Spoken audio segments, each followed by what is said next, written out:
গ্রাম বাংলার ঐতিহ্য আর প্রাণের স্পন্দন মিলিয়ে আছে দেশের আনাচে কানাচে ছড়িয়ে থাকা হাটগুলোতে। আধুনিক সুপার মল, শপিং মলের চাকচিক্য হয়তো শহরে বেড়েছে, কিন্তু শিকড়ের টান আর গ্রামীণ অর্থনীতির আসল রূপ দেখতে হলে আপনাকে আসতে হবে গ্রামের হাটে। ঠিক আমি আজকেও চলে এসেছি গ্রামের হাট। বাংলার পল্লী জীবনে এক অবিচ্ছেদ্য অংশ হচ্ছে হাট।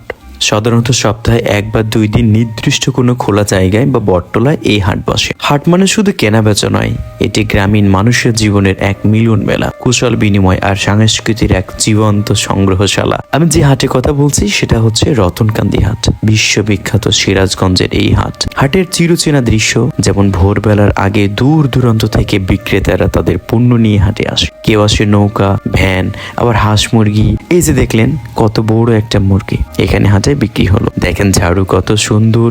গ্রামের সাধারণ মানুষ প্রয়োজনীয় ছোটখাটো জিনিস যেমন লবণ, তেল, তামাক, সুই, সুতা, এমনকি ঝুড়ি, কোদাল সবকিছু এই হাট থেকেই কেনে। বলা যেতে পারে গ্রাম বাংলার ক্ষুদ্র অর্থনীতির চালিকা শক্তি।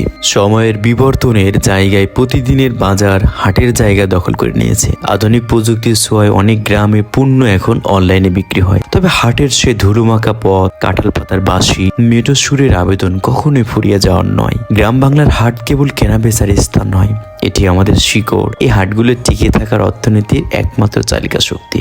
গ্রামের সহজ সরল অর্থনীতি বেঁচে থাকে যান্ত্রিকতার ভিড়ে হারিয়ে যাওয়া সেই আগের একবেলা